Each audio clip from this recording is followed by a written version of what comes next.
Hello everybody and welcome back. If you'd like to take your seats for what is our final panel session of today and our final panel session of the conference, we'll have the round table after this.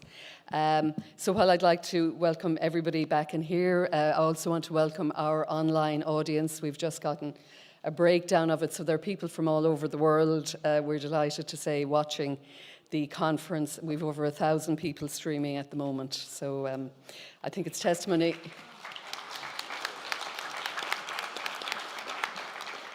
I think it's testimony to the quality of the speakers we have had throughout the couple of days.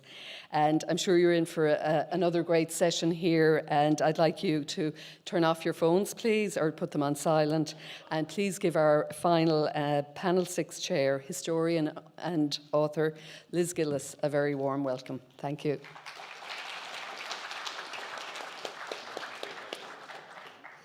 Thanks a million, Bridget, and I am delighted to be chairing this final panel. It's going to be very, very interesting, and I would like to introduce our first speaker, Owen O'Shea, and I think Owen and Mary and Bridget deserve another round of applause for putting on such a fantastic event.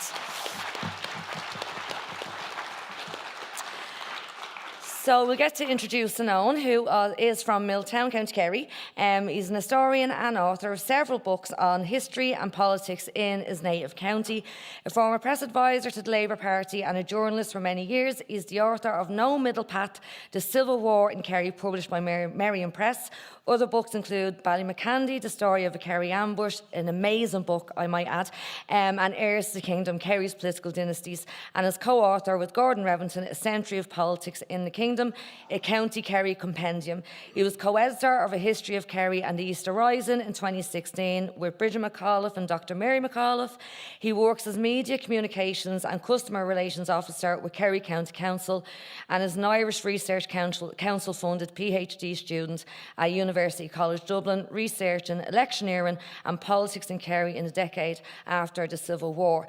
And today's talk, Owen is going to discuss, or the title of today's talk by Owen is, What in God's Holy Name Am I to Do? The Traumatic Legacy of the Civil War for the Families of Combatants in Kerry. So please give a warm welcome to Owen O'Shea.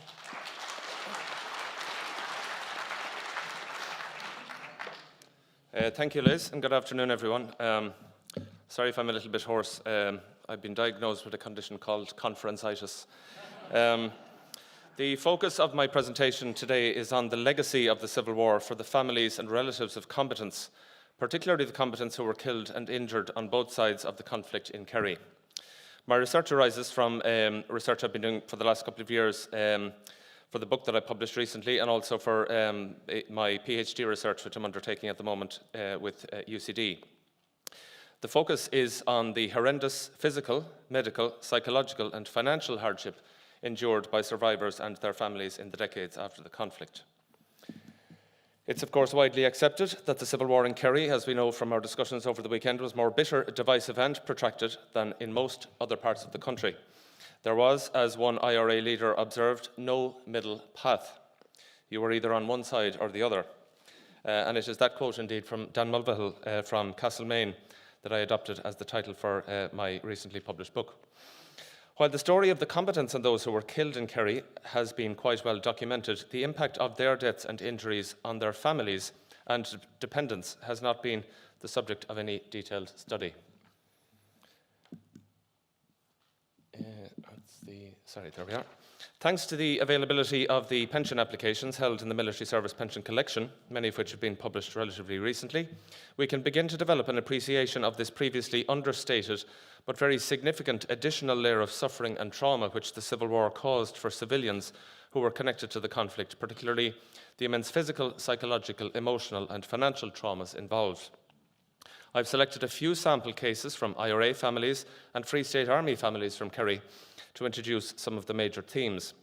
Not only do they highlight the physical, emotional and psychological distress of so many loved ones and families, they also emphasise the bureaucratic hoops through which many of them had to jump to secure recompense from the state, which their loved ones had either fought to subvert or fought to defend.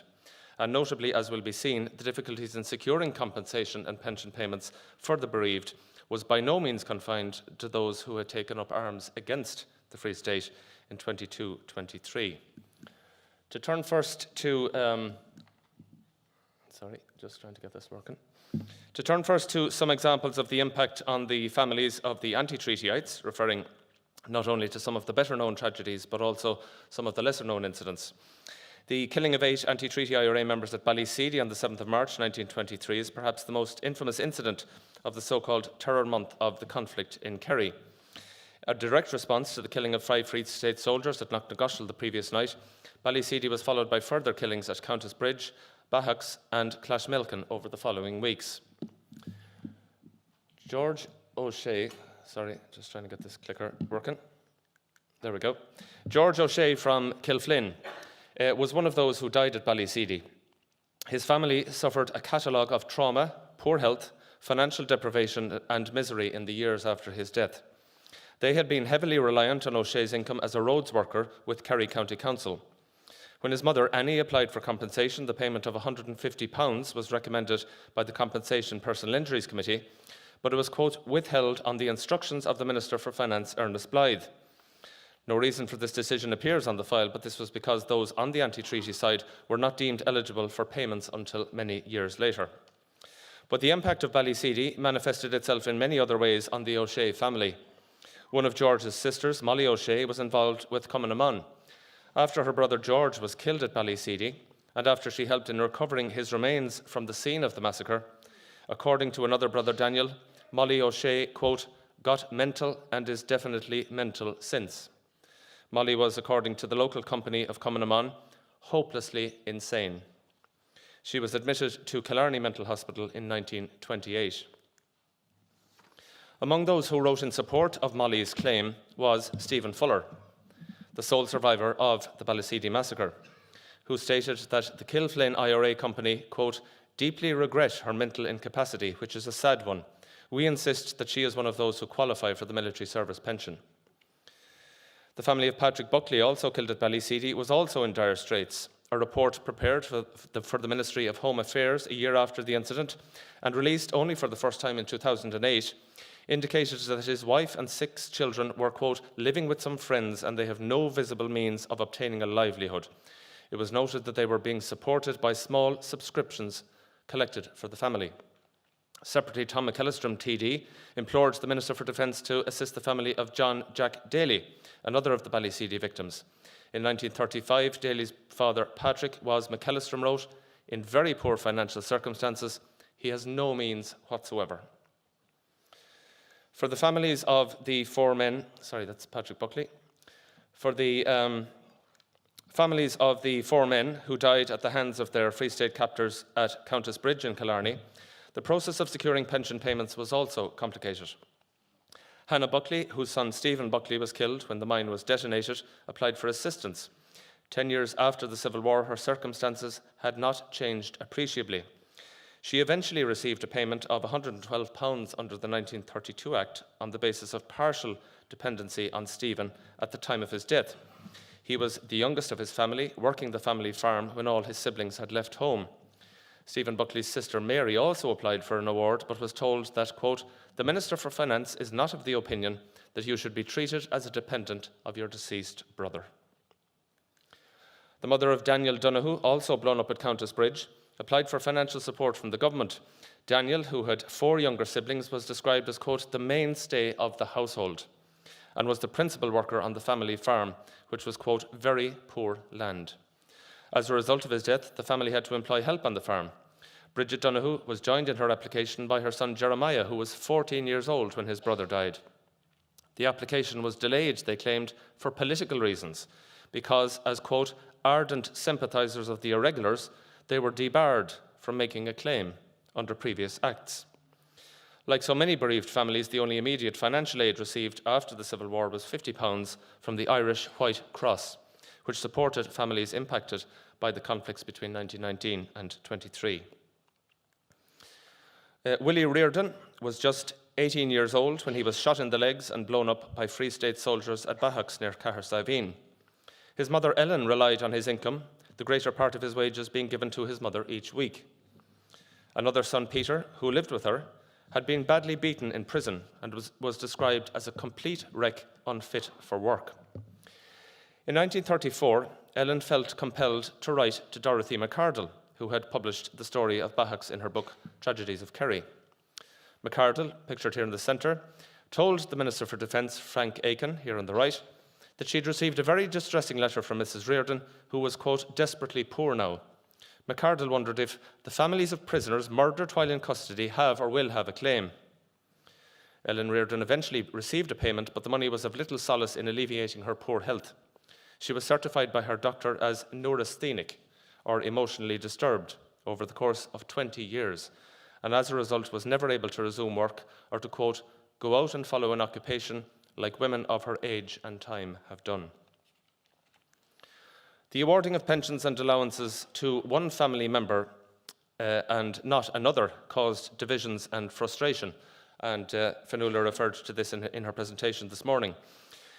John O'Shea's brother, Patrick, drowned after leaving the caves during the siege at Clashmelkin in April 1923, dubbed the last epic struggle of the Civil War in Kerry. Patrick O'Shea's father received compensation of £112 and a subsequent allowance from 1941 onwards, but his brother John was refused a payment because he failed to meet the criteria. In the 1950s, John implied that the department were discriminating against him, and I quote, what do you mean by giving one relative a pension and cutting another relative out of a pension? Didn't my brother lose his life for Ireland as well as any other one? And wasn't his life as valuable as the rest? If you are not going to do something with me in a pension, put me into some home, for I am an encumbrance to myself and to every other one that is playing with me. Other IRA combatants in Kerry and their families were left in dire straits in the years after the conflict ended. Michael O'Connell of Castleisland is a case in point. In 1924, the Kerry command of the army insisted O'Connell was capable of maintaining, quote, 8 or 9 cows, and that he didn't appear disabled in the least. His doctor disagreed completely, however, certifying that O'Connell was suffering from a general nervous and physical breakup after the Civil War. 10 years later, O'Connell was in significant distress. We are near starving. I cannot afford to pay a workman in my stead on my little farm, he wrote in 1933. In a reflection of the political tensions which surrounded the pensions process, O'Connell wrote that he'd been warned that he might not get any recompense if he did not support Cumann na nGaedheal. Significant financial hardship also befell the Lucy family of Cara Lake. Con Lucy, who happens to be my wife's granduncle, was interned in the Corry in 1923 and spent 3 weeks on hunger strike. During a prolonged appeal on a decision to recognise just part of his years of service, Lucy's business suffered badly, and by 1942 he was in debt to the sum of £150. Several creditors had applied for committal orders in the courts, and it was, quote, much more difficult for him to carry on and maintain his wife and 3 children, including a young baby. The family of Sean Lennon from Gloria in Lezelton, who died in a dugout in Duaw, suffered deeply for many years. Sean's father John told the department that his son, quote, gave heart and soul to the Republican cause. The family were poor people of no means to live on, but a few acres of bog. Sean's brother Tom, who was arrested 2 days before the shooting in Duaw and was refused release from custody to attend the funeral in Gale Cemetery. Tom and another brother emigrated, their father noted, leaving us both alone to mourn our loss. John Lennon continued, our dear son was an obedient, kind and loving son, and was a sorrow to our heart to see him laid on his blood in a hay shed. His brother washed the blood of my loved son and the sorrow of my father, the sorrow of his father, and I was pitiable on that morning. May God rest his soul and all souls. He was a pioneer and a weekly communicant. So as we can see, the mental health and psychological traumas of this time were often compounded by financial hardship and poverty, which was compounded in turn by the delays encountered in securing financial support from the state. Lest there be any perception that it was only the families of those on the anti-treaty side who were adversely impacted in the years after the war, the military archives are replete with the horror stories of the families of soldiers who faced financial, physical and psychological trauma for years and decades afterwards. Private Joseph O'Brien, who has been mentioned several times over the last few days, a father of 3 from the North Wall in Dublin, was the only survivor of was one of the survivors of the trap mine explosion at Knocknagoshel, which claimed the lives of 5 Free State soldiers on the 6th of March 1923. Such were the extent of his injuries that both of his legs were amputated 4 inches below the knee, and he lost most of the sight in his eyes. His plight was raised in the Dáil by Alfie Byrne TD, who told President Cosgrave that O'Brien was, quote, confined to bed and cannot see. He is not in receipt of any allowance or pension. His wife has 3 children to support, and if in the view of this, he will see that an immediate payment is made in order to enable her to provide food for her children and proper medical assistance for her husband. Cosgrave replied that a cheque of £10 has been sent to Mrs. O'Brien. In August 1925, Joseph's wife Annie asked for an invalid chair, as it was the only way she would be able to take Joseph out for air each day. 6 months later, the wheelchair still hadn't been provided. O'Brien also required a tricycle and a harness to get around, as he became increasingly blind. For many years after, there was a need for a tricycle, stump socks, shoulder straps, replacement prostheses, glasses and other medical supports, the receipts for which you can see here on the screen. And these are all, of course, from the military service pension collection. One of the most dreadfully sad cases I came across was that of the family of John Joe Horan, who was a Free State Army officer from Tralee. A father of 6, after being demobilised from the army, he fell on hard times and was out of work. He applied and waited patiently for a pension payment. He pleaded with the Department of Defence in 1926, saying, I'm a married man with 5 children whose ages are from 7 years to 3 days. I have also an aged father dependent, my mother having died while I was operating with the National Army column in Kerry. I am able to just feed them, but as for clothing, including myself and wife, who is at present ill, we are absolutely in the rags. In subsequent years, when the family moved to Dublin, his widow Kathleen appealed to President Cosgrave for an advance on her husband's pension, so they could afford a house in which to live. Thereafter, she was forced to write again, this time to President De Valera, representing the other side of the treaty divide. And she said, could you help me get my 3 little boys into O'Brien's orphanage? It's an orphanage for respectable boys, as I've heard some ladies left sums of money to be used for respectable boys like mine whose fathers die. Their father has died at the early age of 35 years as a result of his fight for Irish freedom. I've no pension or means of support whatever to rear my 6 little children. What in God's holy name am I to do? In 1975, Kathleen Horton was bereft, living on bread and tea from one end of the year to the other. My pension is £6, she wrote. It's dreadful in these hard times. She continued to plead her case until her death on the 6th of December 1978, ironically the anniversary of the signing of the treaty, which her husband had fought against his fellow Irishmen to defend. For the relatives of deceased Free State officers and soldiers, the challenge of daily living was often immense. Sometimes I don't have anything to eat, wrote Teresa Quinn on the 3rd day of January 1950. Her husband and father of 3 children, Patrick Private Quinn, had been killed in action at the Spa on the 2nd of August 22. One of their children died of cardiac failure at the age of 17, and Teresa faced eviction from her home because she couldn't afford to pay her rent. Another widow, Christina Noon, whose husband Edward Noon died at Rathmore in September 22, found it impossible to keep the children in bootwear when going to school. Meanwhile, the mother of Private James O'Neill, who died during the siege at Clashmelkin Caves, was very badly off after a year after his death and was solely dependent on the government for assistance.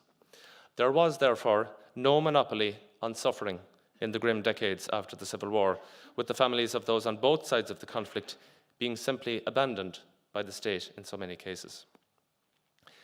The military archives for Kerry combatants beg the question of what price was placed by the new state on the life of those who died in defending it. Many applicants were appalled at the paucity of what they received. Patrick Nagle, a father of 12, one of whom Private Daniel Nagle died in an engagement with anti-treatyites near Tralee, was disillusioned and angered at the decision to award him a gratuity of just £50 in 1924. He wrote to the Minister for Defence, "Can it be said that the country's representatives who now reap the fruits of the untiring efforts of the rank and file fail in endeavouring to compensate, even in a small way, those who suffered for their country? I will readily answer no, as I cannot believe that they would allow their minds to concentrate on such a great wrong." And this sort of anger permeates the pension files from the time and illustrates the challenges the government faced in meaningfully addressing the financial needs of combatants.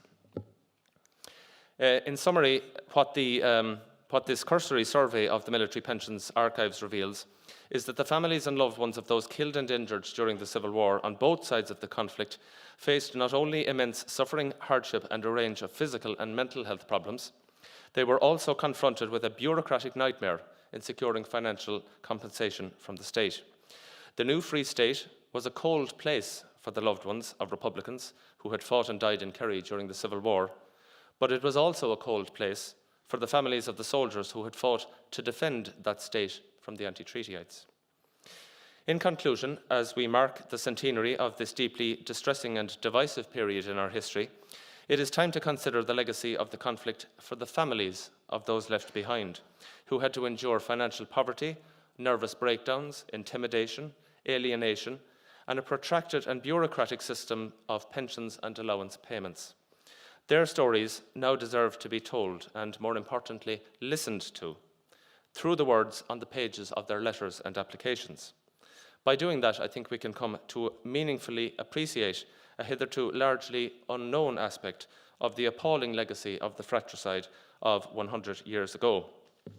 And I, for one, as a historian from Kerry and living in Kerry, have, through examining those records, come to develop a greater appreciation of how and why the Civil War in Kerry continued to cause so much distress and trauma for decades after the conflict. But it is a difficult history. It's difficult to read medical reports about nervous breakdown and about the physical and health that people endured. But confront that history of trauma we must. Difficult history should not be invisible history. My book on the Civil War, which features these and many other accounts, is available in the foyer. And if you'd like to learn more about my publications and my research, my details of my website and social media channel is here. Finally, my thanks to Liz for chairing the session and to Tomás and Síobhra for their input, which I'm really looking forward to. Corry míle maith agaibh.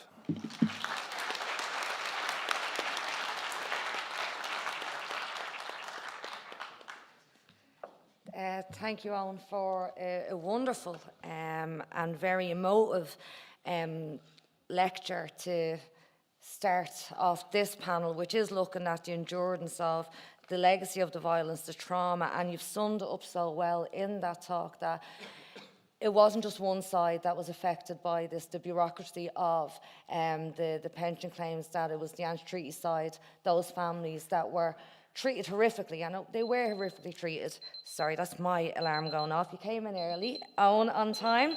Sorry. Tomás, no pressure. Stop that. How do I stop this thing? Now. Yay, we're done. But what I really found, moving about this is your passion for this subject. But how one event, the ripple effects of one event, it doesn't just affect a family in the sense of the mother and the father. They were brothers, they were friends, they were uncles, they were sons, they were fathers. How a community is affected by the events that happened.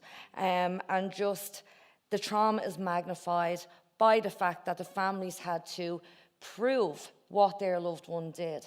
And then that is summarised, or it is quantified in an amount of money. And in many cases, as you have proven, it was not enough because those families literally were pleading for money. Thank you so, so much for such a wonderful talk. And now I'm going to introduce our next speaker. A very good friend of mine, Dr. Tomás Mac Conmara, who is an oral historian, he's an author, a lecturer from County Clare, and in 2016 he was commended by the President of Ireland, Michael D. Higgins, as one of the 7 recipients who have made an outstanding contribution to culture over the last 100 years for a Cultus for Ogra na Cosca Centenary Award. He has published 6 books, including his 20-year collection work, The Time of the Tans, and in 2021 the Scarf Martyrs, War, Murder and Memory in East Clare. Tomás runs a heritage consultancy leading cultural projects for national clients like the Defence Forces, Dublin Port and Garda Síochána, Waterways Ireland and several local authorities. He is also employed by UCC as manager of the Cork Folklore Project. He also delivers a regular historical and cultural slot on Today's Show on RTE on historical and cultural matters. And Tomás's talk today is titled The Wish to Forget, the Drumbo Martyrs and its Landscape of Memory. Please welcome Dr. Tomás Mac Conmara.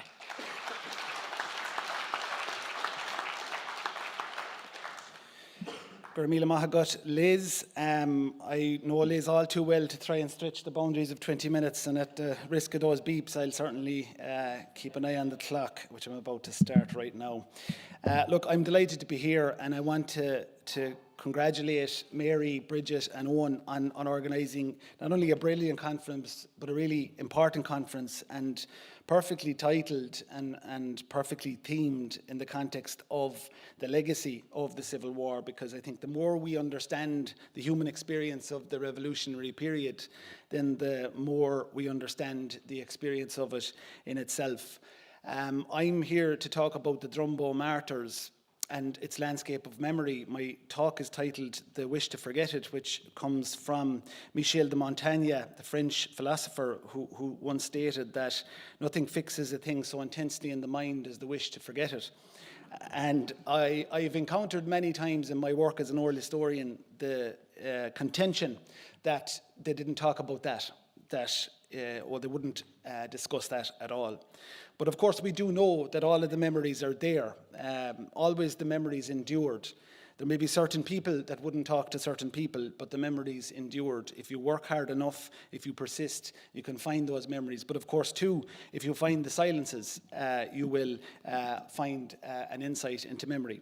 The lecture, of course, is focused on the 4 Drumbo martyrs who become the centre of the story through their execution on the 14th of March 1923.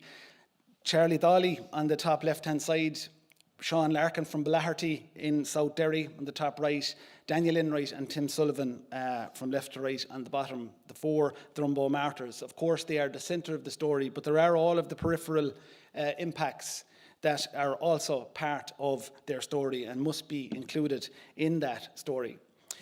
All of the 4 Drumbo martyrs were intensely involved in the War of Independence and had the types of experiences that tended to consolidate feelings of republicanism. Of course, trauma, as has been illustrated, wasn't just the preserve of people who took the anti-treaty side, but certainly in examining the case of the 4 Drumbo martyrs, Charlie Dawley from Cnuchan Coolteen was deeply involved from prior to the 1916 Rising, as was Sean Larkin. Both of their homes were raided regularly. Both of their homes were attacked by British forces multiple times throughout the War of Independence. And in the case of Daniel Enright and Tim Sullivan, while they were not as actively involved earlier on, they were too suffered the consequence of active republicanism during the War of Independence. So when it came to the spring of 1922 and decisions were being made and minds were being made up about which side to take in what was becoming or was sliding quickly into a civil war, certainly the incidents that had happened to them, the positions they had taken with regard to their cultural commitment as well as the political and military commitment were significant in the decision to take the anti-treaty side.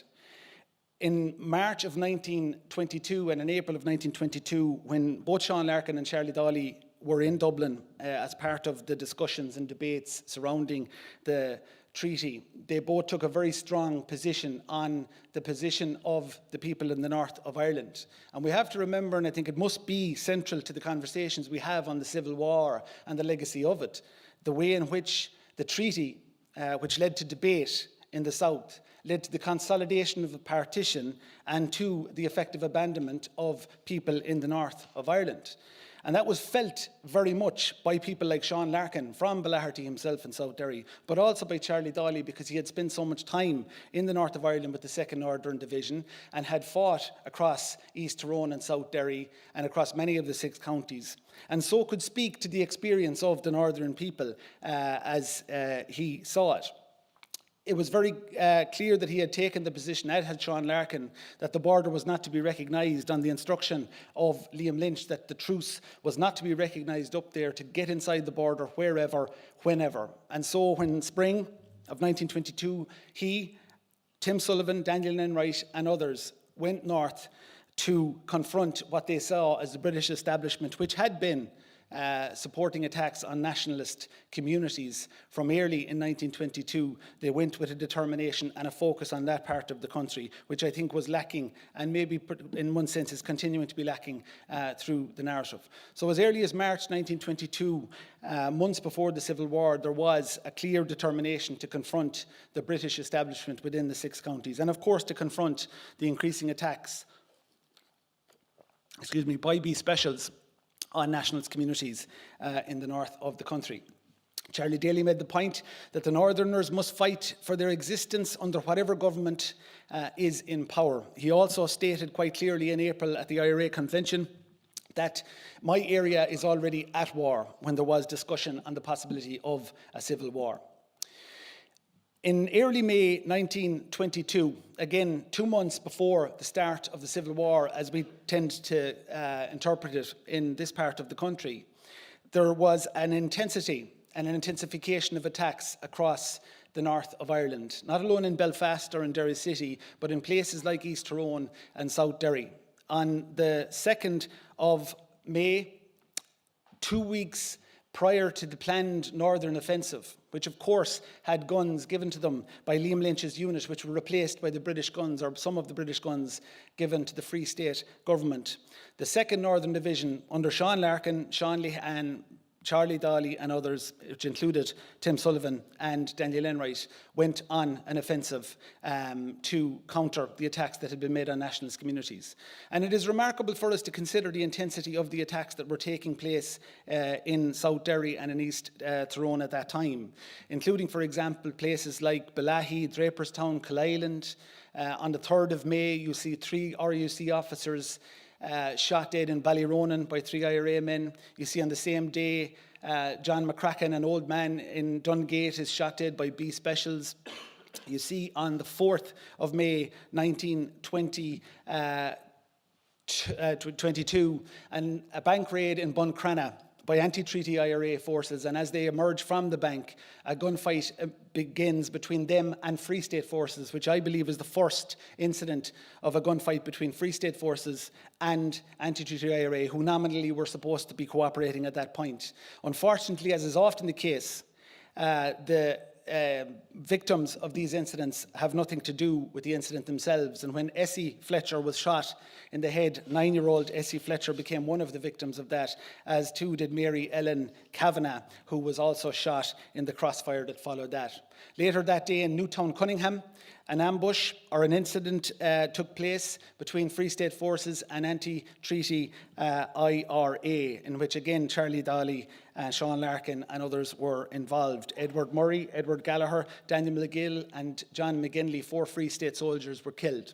6 others were killed in Drumkeen and in Glenties. All 10 Free State soldiers in that time killed were men from Donegal. And that certainly lent itself to an irritation amongst the Donegal people that this violence was being brought to them by men from outside the county, and that they were suffering as a consequence of it. I think it's worth mentioning that, ironically, in the Illustrated London News, Sean Keating's painting, which became a famous painting of the Men of the South, was published on the exact same day that a report came about Newtown Cunningham, in which the activity of the IRA was being treated very differently in press reports with regard to the northern perspective of it.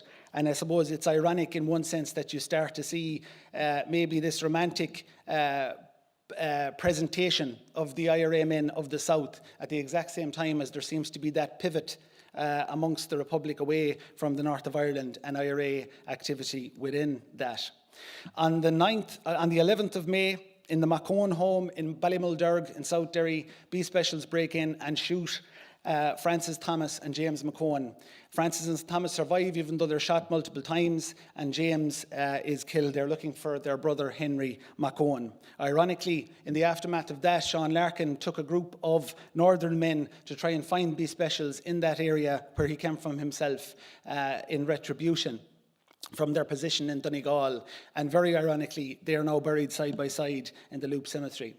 On the 19th of May, in Desert Martin, 4 men are taken out by B Specials and are shot dead, the McGeehan and the Higginses brothers. This is 4 days after the Kildare Mutiny takes place in the south. And while again, attention continues to be focused on a debate around the impending and possible civil war, this is what's happening in the north of the country.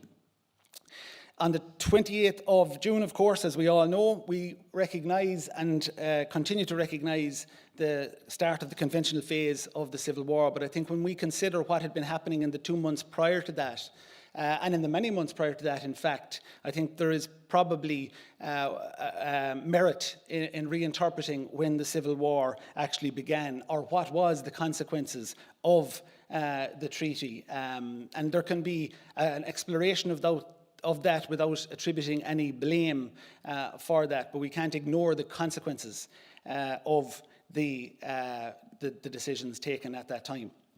From the beginning of the conventional phase of the Civil War, you saw Charlie Dawley and the 2nd Northern Division, and in many cases most of the Northern anti-treaty IRA, increasingly abandoned, not only by of course, the nominal cooperation between the Free State and the anti-treaty IRA was in effect dead, but there was less and less ability for the anti-treaty IRA in the south to offer any meaningful support to the northern divisions. And so you saw Charlie Dawley, Tim Sullivan, Daniel Enright and Sean Larkin and others, including Jim Lane and Sean Lehan, increasingly under pressure throughout the north of the country. From July, there was an attempt to preserve some peace between the Free State and anti-treaty forces when a meeting was held in Drumbo Castle, whereby, in May, a meeting had been held in Drumbo Castle between Tom Glennon, Joe Sweeney, Charlie Dawley and Sean Lehan, whereby a decision was made by Lehan and Dawley to continue to confront B Specials in the north of Ireland, and no resolution was made. When eventually in July the 5th, 2 months later, and an awful lot of death and violence later, another meeting was held in Churchill in Donegal.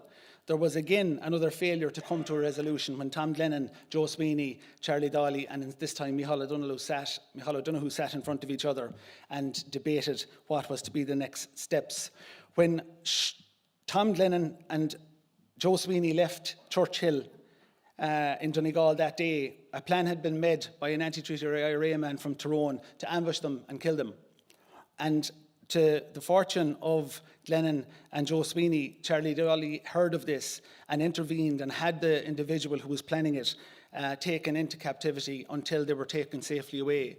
It seemed very clear from the interviews given by Joe Sweeney and also by the work of Kieran Glennon subsequently, that when eventually both of those men would have had a role in the execution of Charlie Dawley and the others, they had no idea that Charlie had managed to save their lives that day in Churchill back in July 1922. But it is an example of a unit of people who become more and more aware that they cannot be effective, and in some cases are not wanted.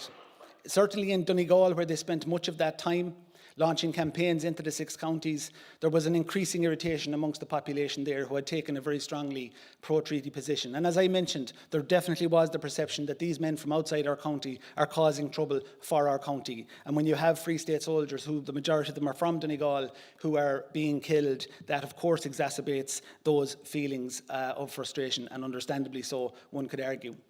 In October 1922, Charlie, if I can get my clicker to work here, Charlie writes that orange aggressiveness and cowardly attacks on defenceless people are becoming so serious that we must take active steps for their protection. Such cases as this, and even ones more serious, are becoming numerous than truce. That truce or no truce, the volunteers must take action to protect themselves and their people. The volunteers in the areas concerned are willing and capable of doing it. If so, they are armed. This illustrates, I suppose, a determination on Charlie's part, but at the same time there were messages coming from Ernie O'Malley, certainly, that would indicate that the feeling from the hierarchy within the anti-treaty was that the men were effectively wasting time during that period. He states in 1923, now arrested, we had something like over 100 men at the start. We were left with only 30 men, and nearly all of them are strangers to the county. We could hardly get enough to eat. It is stated subsequently in October and into late October, my clicker, here we go, Donegal, Jim McGann, Seamus McGann from Derry states that Donegal was very much for the treaty, with the result that it was very hard to operate, the columns having to walk long distances to get to friendly houses. Charlie and his little party were getting it tough. With a large, well-equipped army on his tail, they could only spend one night in any townland. They had just arrived in the townland of Dunluey and were dead beat. They just laid down with their boots, and when the house was surrounded by a large force of military, Charlie reached for his rifle butt, but before he could do so, he received a blow from a rifle butt. Charlie and his little band were taken prisoner and lodged at Drumbo Castle. And this reaches the end of a period where I think really, despite the determination and the declarations of people like Sean Larkin that they were going to continue, I think it was fairly evident that they would not be in a position to have any effect in the area, and that unfortunately for them, the people were not with them. So I'd love to be on time, but my clicker is not helping me, Liz. Surely I get an extra few minutes for that. A faulty clicker. Okay, here we go. So yeah, on the second, and having gone through the Poison Glen, you had a scenario where they were captured in Dunluey and, of course, taken captive. And, you know, in one sense, that is not too alarming because, of course, there are thousands of people being held captive. A lot changes between November, of course, 1922 and March 1923. There are the executions, there is the provincialisation, the diffusion of executions throughout the country, of which all of the men are very, very aware. But what changes is when in Creesla and Donegal, this notice goes back to headquarters from Drumbo that states that Captain Bernard Cannon killed an attack in Creesla Post last night, particulars later. Bernard Cannon was a Free State soldier who was shot in contested circumstances in Creesla Barracks. The interpretation immediately was that it was Republicans. The counter was that it was Free State soldiers, and there was a third suggestion which seems to have increasing credibility, that it was some drunken individuals whose friends had been arrested, fired into the barracks. And in an area where there was evident lawlessness, that is certainly possible. But the consequence, of course, was that, as Joe Sweeney writes later, or states later, one of our officers, Lieutenant Cannon, was killed in the barracks at Creesla. The barracks had been fired at. He went into the hall and was shot dead. We reported it, and it came back to execute 4 men, one of them Sean Larkin. I sent a wireless message back for confirmation that the message came back. Then I sent the message to Adjutant General Garrod O'Sullivan. Larkin's name came back again. He was from the 6 counties, and I didn't want to shoot a man from the 6 counties. I was very fond of Charlie Daly. He had been tried shortly after, and he had arrested, but the sentence had not been confirmed. Of course, Joe Sweeney and Charlie Daly were friends, were in college together and knew each other very well, which brings that added dimension, in some sense, within the Republican narrative of bitterness, and in maybe a more distant interpretation, a certain sadness that had to take place. I'll come towards the conclusion before I give a reflection, Liz, on memory very briefly, but just to bring it to the point in terms of the human experience, an interview was given in November 1979 by Siamsa Tíre Theatre, but it's translated here, which I think gives a poignant reflection in the final moments of the Drumbo martyrs. So Daly came into our cells accompanied by 2 soldiers, an officer and a soldier. He shook all our hands and he was laughing as he usually always did. Another man in the cell asked him, was he going home or what was happening? Oh yes, he said, I'm going home in the morning, the long home, this time. He didn't seem bothered at all, or at least that is the impression he gave. We heard the soldiers in and out to them during the night. They took them around 5 a.m. They were taken down and sent outside. They put a cloth over their eyes, except Daly wouldn't put it on. He said he lived as a soldier and would die as a soldier. We were put into the yard room and were waiting to see what would happen. We heard the first hit. We heard it so plainly in the yard room. A good while later, I got the chance to look out the window. The soldiers were going up with 4 coffins with them. I stepped away from the window. Now, that was the recollections of a 17-and-a-half-year-old many decades later on the final moments of the the Drumbo martyrs, and of course the message goes back the following morning that they have been executed. I want to play a 1-minute piece, and then I'll finish up, Liz, if that's okay. This is the voice of May Dolly.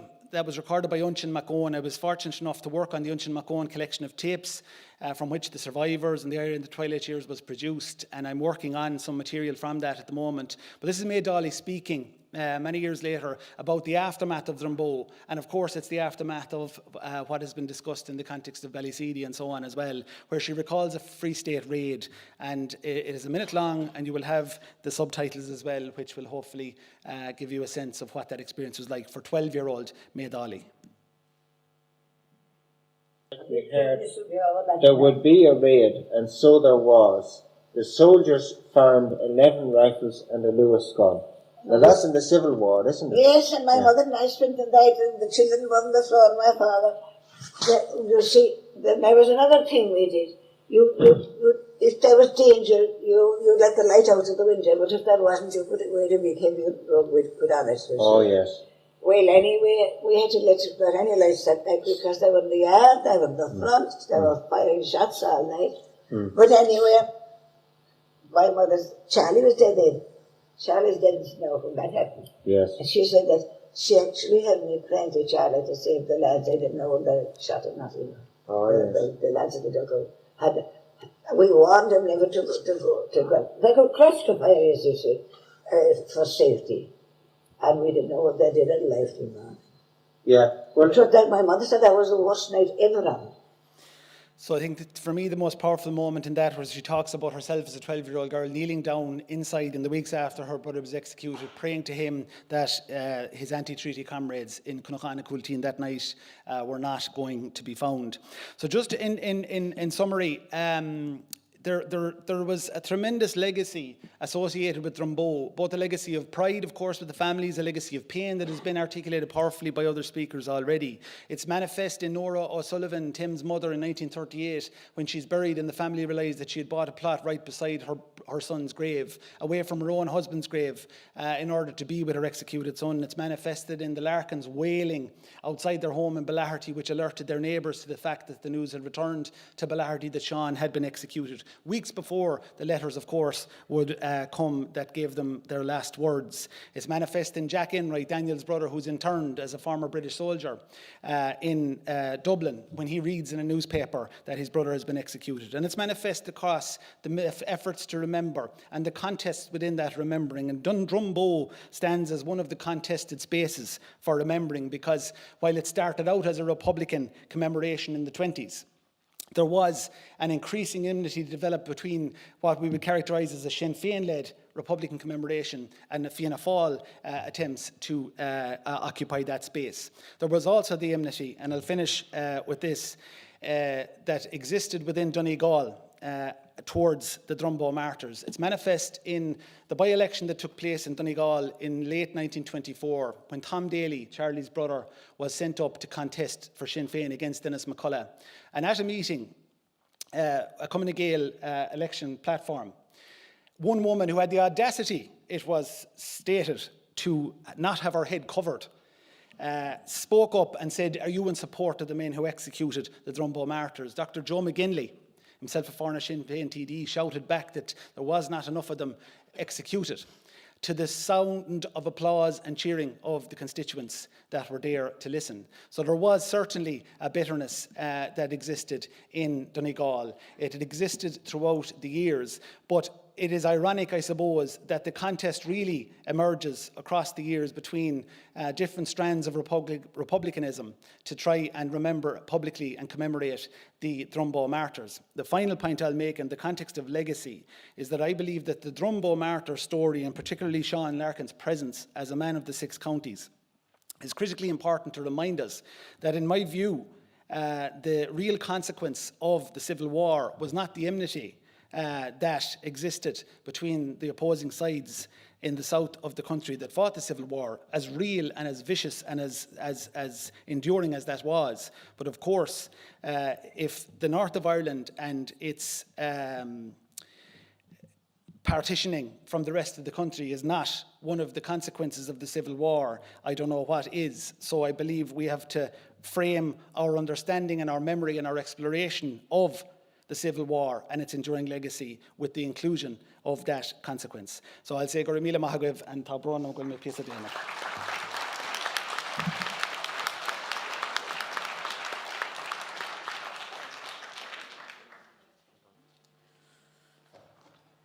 Thanks, Tomás. Another. another fantastic talk. That's not me. Grant. Tomás, I was just struck by what you did mention, which is a huge part of the story, and it is it's a part that's missing out in the narrative of the Civil War, which is the North, because a lot of people did feel abandoned at the time, and the fact that the Civil War, in effect, was happening in the North long before the Civil War began down here. And as a consequence of that, we have people being sent from Kerry, from around the country, up there to try to do something to help. And tragically, a year later, or a year and a half later, Kerry loses another son because of them being placed up there. So Kerry, Derry, Donegal, all of the counties are connected in the story that you have mentioned. But what is really tragic about this is the fact that Daly saved the lives of, certainly of the man who could have saved his, but he didn't know. And the question must be asked, if Sweeney knew that Daly had saved him, would Sweeney have chosen another person to have been executed rather than Daly? There is a huge legacy of trauma for the families, and we're going to find out more about that from Síobhra's talk. But I must commend both yourselves, Owen, Tomás and Síobhra, on the work that you have done in reaching out to the families, because their experience is so important in the legacy, and them getting to tell of their experiences is a very important part of our understanding of the Civil War and its legacy. I'm now going to introduce our last speaker for this panel now. Sadly, and apologies, Síobhra has sent her apologies, Síobhra cannot be here with us in person today, but we have got Síobhra's lecture recorded, so we will play that in just a moment. But I just want to introduce Síobhra, who is the final speaker on this panel. And Dr. Síobhra Aiken is a lecturer in the Department of Irish and Celtic Studies at Queen's University Belfast, and has published widely on the social and cultural history of 20th century Ireland. A former Fulbright scholar, her publications include the monograph Spiritual Wounds, Trauma, Testimony and the Irish Civil War, published by Irish Academic Press, and the edited volumes The Men Will Talk to Me, Ernie O'Malley's interviews with the Northern Divisions. She is the 2022 O'Donnell Fellow at the University of Melbourne and is currently researching the emigration of Irish revolutionaries to Australia. And the title of Síobhra's talk today is Understanding the Spiritual Wounds of the Irish Civil War from 1922 to 2023. So a warm welcome for Síobhra Aiken, who will be online with us.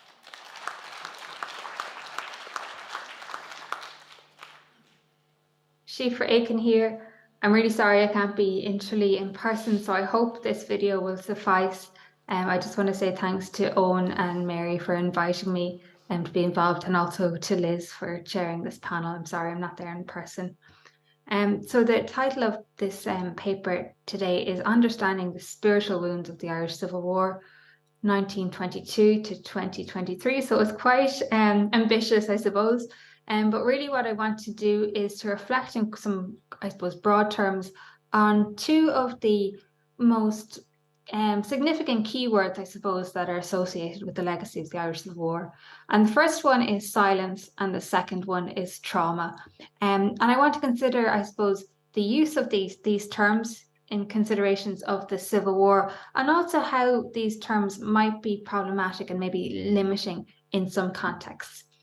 So I'll be splitting the paper into two sections to consider these terms, and I'm also going to try and draw on as many Kerry examples as possible in this paper. So hopefully these references might be familiar to you, or if not, they might spark your interest. So the first thing I want to just reflect on is the idea of silence, first of all. And before I get into how silence is evident in the present day in considerations of the Civil War, what's really interesting to note here is that the idea that silence came hand in hand with the Civil War already was in existence before the events themselves took place. And this is an example of what the historian Guy Biner refers to as pre-memory. That's to say that events invariably are understood by referring to previous events of a similar nature. And civil wars in general are seen to be profoundly devastating. They have a profound impact on the local community, on the infrastructure. They are often also seen to leave long legacies, given these intergenerational splits between communities and between families. So if we go into the newspaper archives and start looking around the discourses in the lead up to the outbreak of the Irish Civil War, we see that the language of silence is already in circulation. So for example, now I have a few examples here in front of me, but we can see how the split over the treaty is referred to as an unspeakable horror. And we see then throughout the conflict in the reporting that the Civil War is presented as a phenomenon that defies language. So the terror is considered as indescribable. Communities and families were left in an unimaginable state of disorder. And this is then reinforced in the aftermath of the conflict. So in early 1924, for example, there's a really interesting report in the Irish Independent that states that across Ireland during the Civil War, the events were so difficult that they had repressed sound and musical expression. But thankfully, this was being redressed by early 1924. That song and sound was raising its head once more, according to this report. So these discourses around silence are not just a feature of the Irish context of the Civil War. We see them in the context of other very devastating events as well. So if we look at reporting around the famine, commentators who were in Ireland in the 1840s, we see similar tropes where language is impossible, that these events are undescribable, that in one commentator I have here writes that his pen has refused its office since witnessing the appalling spectacles. That language isn't enough to convey this. We also see this in the context of the Holocaust. Primo Levi would be a prime example, who stated the fact that language lacks words to express this offence, the demolition of a man. And we also see it in discourses around the First World War. For example, British war graves, which bear the line, "a sorrow too deep for words." But what's interesting, what's different between the Irish context and those contexts I've just addressed, is that in these other contexts, scholars have very comprehensively unpacked these cultures of silences surrounding these events. So from the 1980s in Ireland, for example, scholars of the famine have been quite vocal in pushing back against the idea there was a silence around the famine. They've highlighted the fact that often the silence was a rhetorical flourish, a dramatic effect, I suppose, and also to the extent that there was a lot of documentation around the famine that has been overlooked because of the emphasis on silence. The Holocaust is a very interesting example, because there was a very, very strong view up until very recently that the immediate aftermath of the Holocaust was marked by silence, that there was a period of latency, and that it was only from the 1960s on that the world was able to comprehend and to grapple with what had occurred in the context of the Eichmann trials. Scholars now internationally are pushing back against that and are highlighting the very many representations and narratives and documentation that was occurring during the Holocaust itself and in the immediate aftermath, although these discourses were not necessarily listened to the same extent of later representations. And equally, we could say the same in the context of the First World War. And so I think that brings us up to the present. What's interesting in the Irish context, for me anyway, is that there has been less questioning around this discourse of silence and a general acceptance and even defense of Civil War silence as the best response and the best response in terms of maintaining stability. So we can see this, let's say, for example, in the guidance from the expert advisory group. There was nothing noble in the many silences that followed the Irish Civil War. They're a better alternative to simplistic, polarized narratives and myth-making.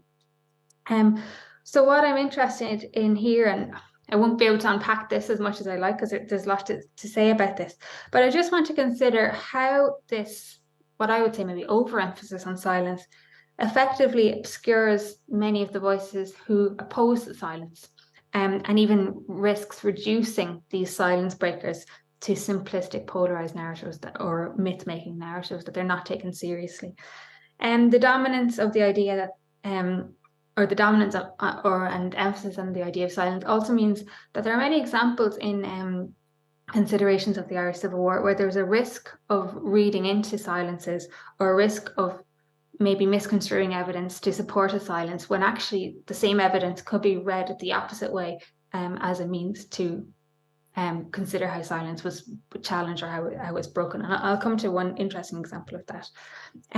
So I want to start off then by looking at one such silence breaker, and that's Dorothy McArdle's Tragedies of Kerry, probably one of the most significant early narratives from the Irish Civil War. So this was published in early 1924.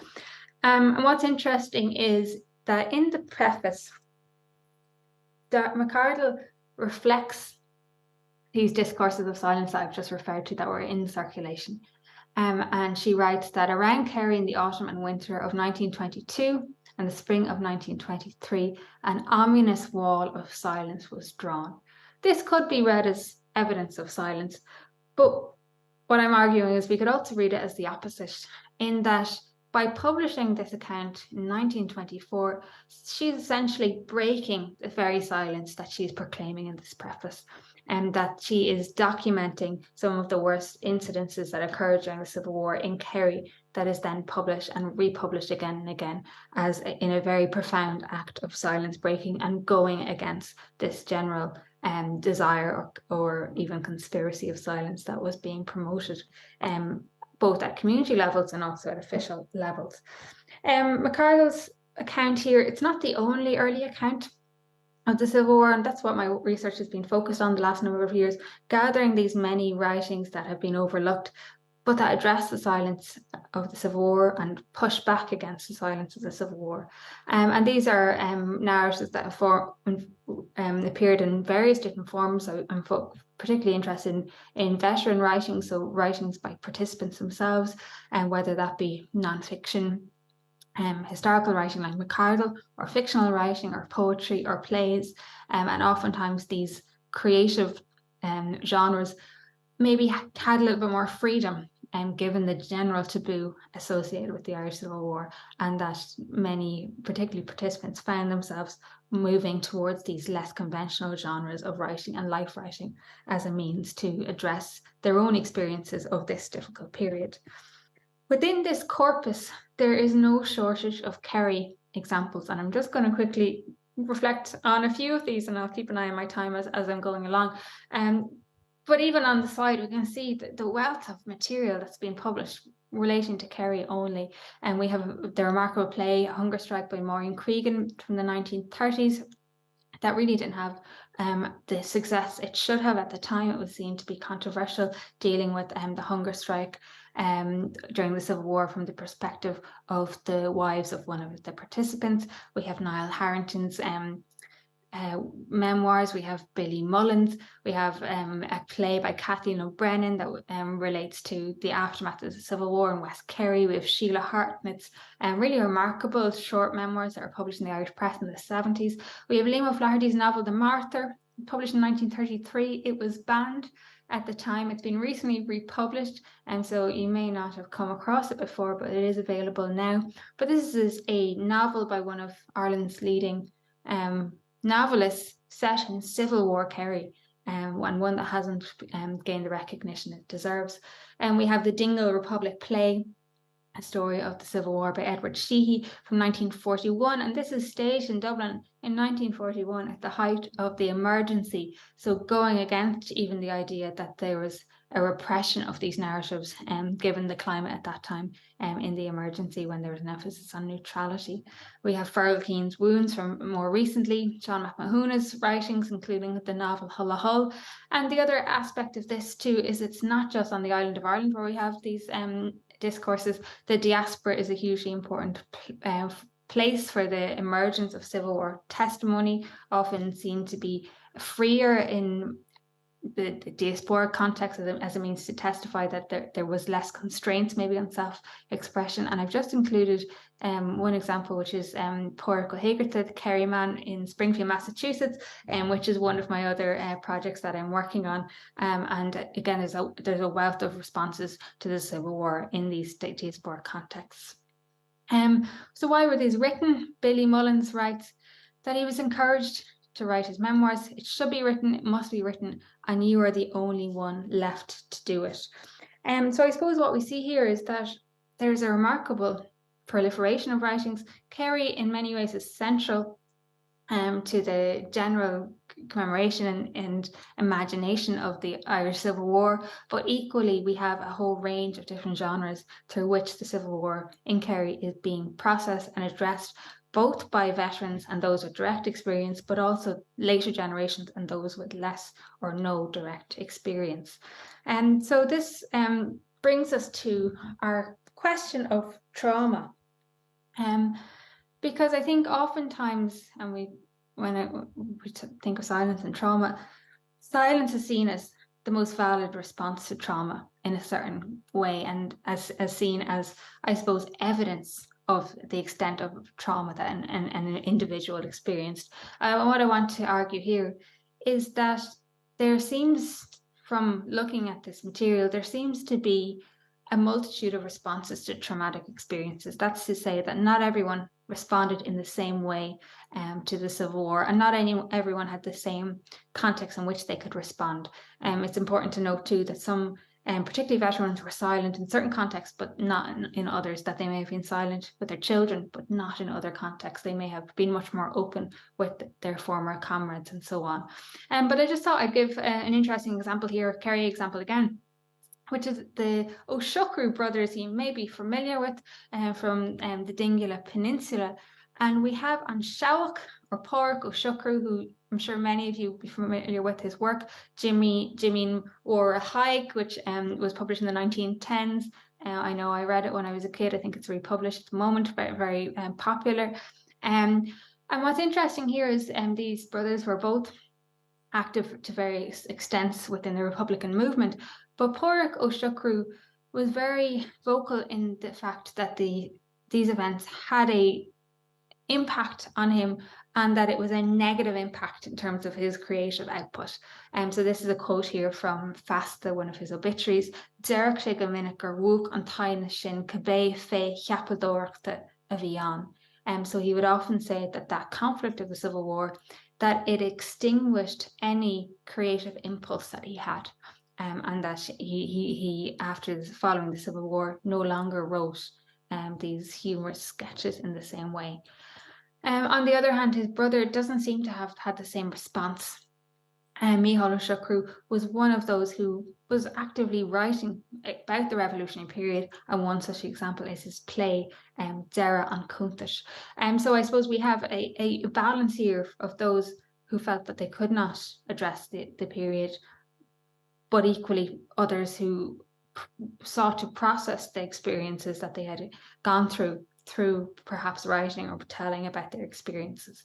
And this is something that comes up very strongly in the writings that I'm looking at. I've just put a few examples here, but for example, Francis Carthy, anti-treaty activist, spent most of the Civil War interned, but he published a novel in 1934 solely focused on his Civil War experience, and he recounted in a later interview that, "I feel I have to record the Civil War because it made such a deep impression on me that I must work it off my system."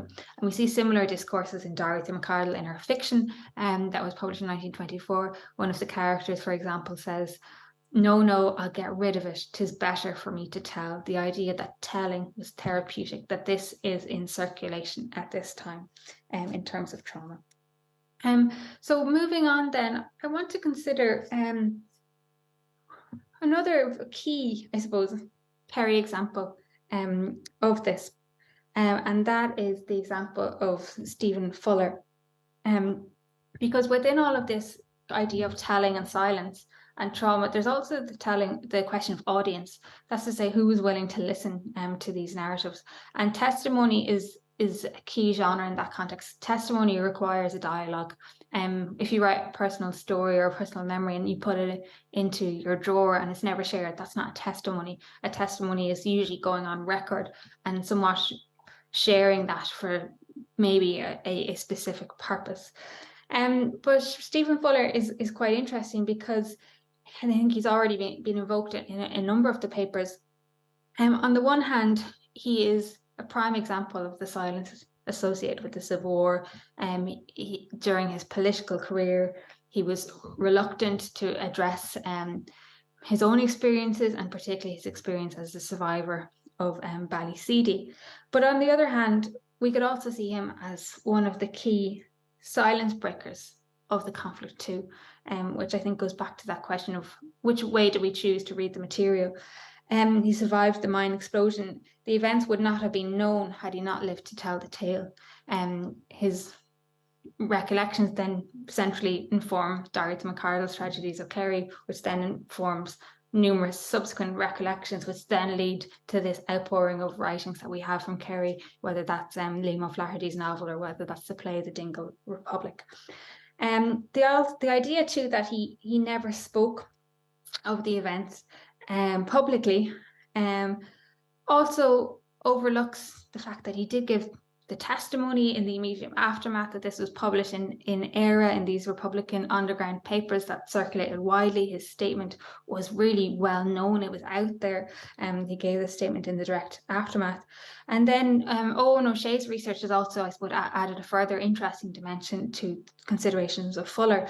And that's the irony that Fuller referred to himself when he was interviewed by the Kerryman, that it took a British broadcaster to interview him, which was in 1981 for the BBC, Robert Key, and that RTE had not approached him in the same way to speak about his experiences at Ballyseedy.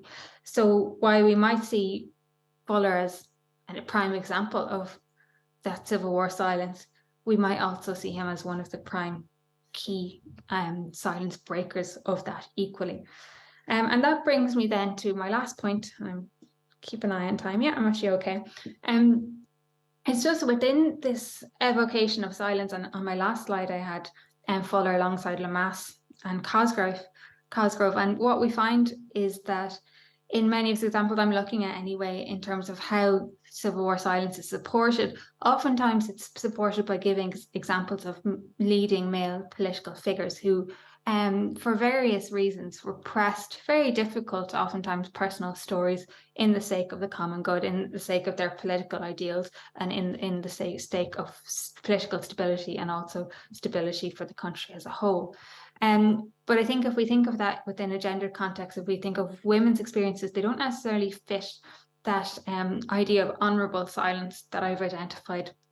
In fact, the female politicians in this period were much more vocal about the Civil War period. They were particularly associated with the anti-treaty side, that they would not have necessarily been associated with this legacy of noble silence. And we can think of many examples, but we could even go back to our first example here of Dorothy McCardle. She was certainly not silenced. So I would caution against seeing silence as the only response, particularly when this could be different, particularly in terms of female activists, that there was less silence perhaps on their behalf, but the question is actually the reception of whether they were being listened to, whether they were being afforded platforms in the same ways as the male leading politicians. And that's my final point then, is how trauma is quite a tricky term to use, because trauma didn't exist in the context of the Irish Civil War. Trauma only really emerges in the Irish context in the 1960s, around discourses of Vietnam. Then from the 1980s, we have the diagnosis of PTSD, which even to the present day is quite a contested diagnosis in terms of what is involved. There's still questions within the psychological profession and medical profession about these terms and the nature and political nature of these terms. And I suppose what's important to think of is the fact that ideas of trauma are constantly developing. So our conceptions of trauma are quite different from that of 100 years ago. But when we do go back to look at the material, and there's a wealth of material around the psychological legacies of warfare in the 1920s, what we do see is that it's inherently attached to ideas around gender norms and gender roles, that women are seen to be particularly prone to nervous conditions, for example, nervous exhaustion, that is seen to be a natural part of their biology, whereas men then are threatened by such conditions, that this is an emasculating experience for them, and particularly negative. And we can see in some of the photos there the before and after photograph on the slide too. So I suppose that's just a short word of caution around that perhaps the women do not fit the same models that we might associate with trauma or with silence either. So I would love to reflect on all of that more, but I'm at my time now. So I'll just wrap up with one or two concluding comments. The ideas of silence and trauma therefore require careful deployment. That's not to say that they are inherent to the discourses and the legacies of the Irish Civil War. They absolutely are, but nevertheless that they need to be treated carefully and used with the caution that they demand as very complicated discourses that develop constantly over time as well. While silence is seen as a strong example of trauma, what the Irish Civil War suggests, and the many silence breakers of the Irish Civil War suggest, is that silence wasn't the only response, that in fact the conflict produced a multitude of various different responses, that individuals responded very differently, and that would depend on a huge varieties of variables, whether that's gender questions, whether that's class, whether that's the level of their participation, and so on. And the wealth of Kerry representations just bears witness again to that desire that many felt, that they wanted to tell their story and put their representation on record, or put their side of the conflict on record, and that was certainly a key aspect in Kerry in any case, even though there were certainly relative silences and those who did not have those avenues for expression. But I suppose now that we are 100 years on from these events, I think this conference gives a fantastic opportunity to start to re-listen and also to resound some of those voices that have been quite muffled over the last 100 years because of this dominant emphasis on silence. So I hope that was fruitful, and that there'll be further discussions around some of those questions, and I'm sure that these will be drawn out even further in Owen and Tomás's papers. But I'll leave it there and just say thanks so much for listening, and best of luck over the rest of the conference.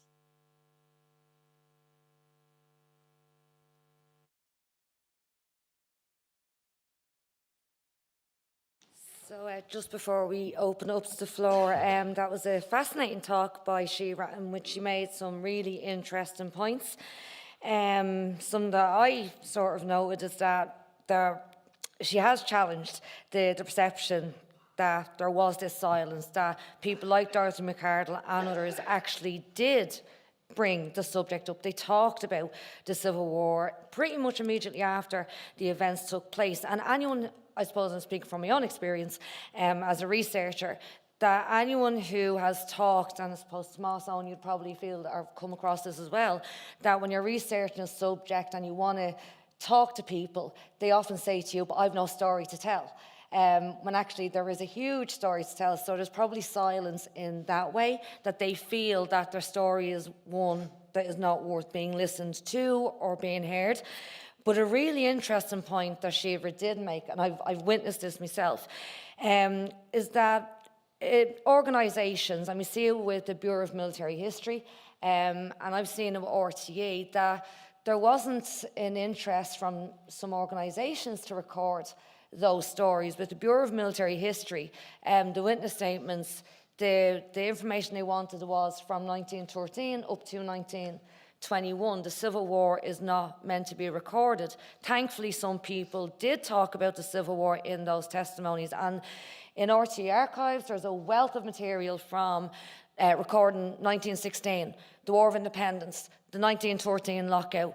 There isn't as much detailing the Irish Civil War, and it took an Englishman, Robert Key, to ask Stephen Fuller about his experience.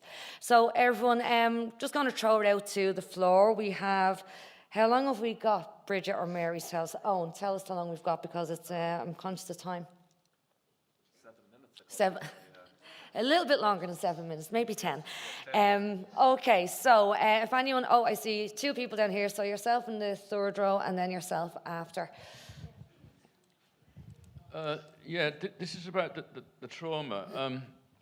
Like previously, years ago, I looked at the history of psychiatry in Ireland and psychiatric hospitals. And I think it's interesting. I mentioned at my own, there was a nurse called Governor Navruda, and she wanted to change the name from lunatic asylums, because that's what they were referred to.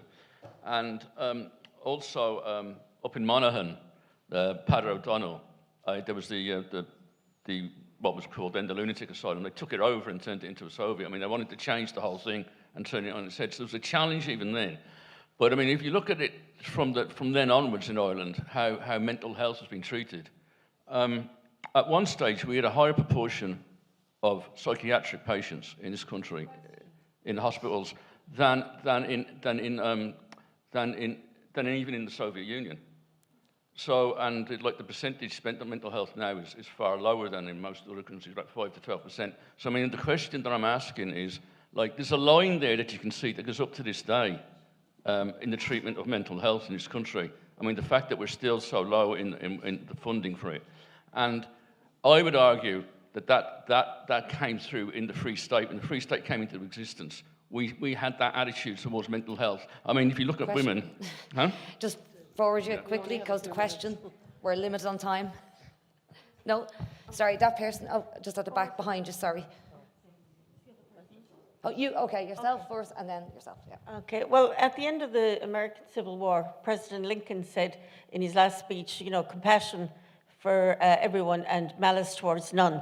Now, from what Owen was saying, the records of people applying for some pensions and things, it seems as if it was more malice towards the defeat side. Is that true, or were they just sort of, nitpicking and going by the rules? I think they set a high bar for helping people after the Civil War. So was it genuine malice towards these people? I don't think it was malice. I think the system was designed to minimise the awards that would be made to people, and the Free State obviously wasn't, exactly financially flush. So there was an effort, obviously, to limit the process as well in terms of proving active service and proving what you had done, what you had participated in, what activities you had been involved in was quite onerous. One had to get references from others, from commanders in the IRA or coming on and so on. But I don't think there was any effort particularly to discriminate against one side or the other. As I've said earlier on, the accounts of those on the Free State side are as dreadful and traumatic and horrific as those on the anti-treaty side. But what you do see, what I didn't really get into a lot today, is the how politicised the pensions became. And invariably Fianna Fáil TDs were writing to ministers on behalf of those on the anti-treaty side. Cumann and Fine Gael TDs were writing on behalf of Free Staters. But there was a graciousness as well. I think somebody like Tom McAllister probably wrote thousands of letters. I would say there isn't a file from Kerry that he didn't write a letter, but somebody like Tom McAllister actually later in his life was writing requests for support for those on both sides of the divide. I think as time moved on, there was a recognition that there was a need for healing, and that there are examples of TDs from Kerry writing letters of support and references for those on both sides of the divide. So, but no, there wasn't any. I would say, obviously those on the anti-treaty side weren't eligible, those on the anti-treaty side weren't eligible to apply for pensions until the 30s, until Fianna Fáil came into power. And once they did, there was a flood of applications. But in terms of a broad sweep, I don't think it would be fair to say that there was particular discrimination against either side. Yourself, yeah. I'd like to refer to this photograph up here and ask a This photograph is the first Western from East Clare having arrived, crossing the Shannon and arriving in Listowel Square in 1922. But you might think those young fellas are actually welcoming the Free State troops. They are not, because when I was researching my book for Soldiers We Will Be, which is a military history of North Kerry, I was fortunate to interview one of those boys who was in Na Fianna Éireann, the Republican Scouts. He told me his job when his father, who was on the anti-treaty Republican side, was vacating Listowel. His job was to set fire to the workhouse, the police barracks, and the courthouse. We've seen photographs of them. They were trained in that. They were also trained to observe what ammunition. And my question is the trauma of mothers whose husbands were on the run, and the trauma of those young boys, and why was there never a mention and throughout this conference of the great role of Na Fianna Éireann? Tomás or Owen as an organiser? I've heard Fianna Éireann mentioned several times, in fact, today and yesterday, but the trauma, I'm not sure, is that only your only question, or were you asking me about the trauma of? The wives of the men. 12-year-old. Yeah. And his mother. Well, those accounts are readily available now through the military archives, thankfully, and I'd invite anybody. The beauty of the digitisation process with the military archives is that they're now so readily available to read from the comfort of your kitchen table or your living room, and I think that the trauma of young people is very well documented in those accounts. I'll just very briefly add to that.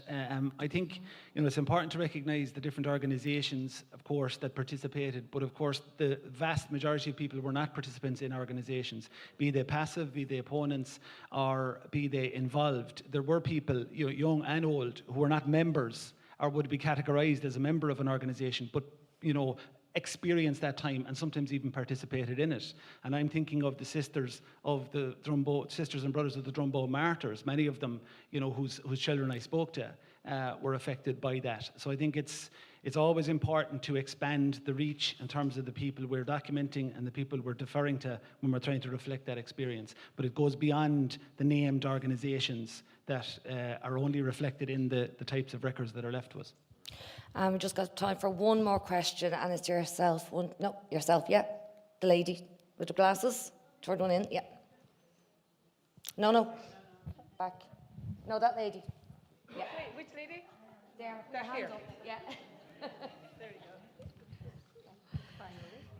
You've time for one more. Great papers, thank you so much. I wanted to ask Owen about the role of charity in dealing with a lot of these impacts of violence, because a lot of our focus has been on the state schemes, the pensions. So I was really interested by that poster from the Irish White Cross. So I just wondered what sort of role they played and how they maybe kind of raised funds and pitched it, because I guess presumably it's easier to say, in the War of Independence we need relief for people who are being targeted by the British, but what was the role in dealing with this very bitter sort of civil war kind of thing? In terms of their role and functions, I won't admit to know much about it, other than the only source of support for many families at this time was charity, either the charity of the White Cross or the charity of neighbours. And accounts will tell you that we had a few, our neighbours collected some money to support us, or we applied to the White Cross. So in some respects, charities like that stepped into the void that the state was leaving. So everyone, I am really conscious that we have to stick to time, so I'm going to wrap it up. Can I just say on behalf of everyone here, thank you so much to Tomás, Owen and Síobhra for 3 amazing talks. You have given us all so much to think about, not just in terms of the impact of the actual events and the immediacy, the time frame, but the legacy of those events on not just the families, but on the wider community. And 100 years on, how we now need to talk about everything that happened and the impact of such events. So everyone, can we please give a huge round of applause to our 3 speakers. Thank you.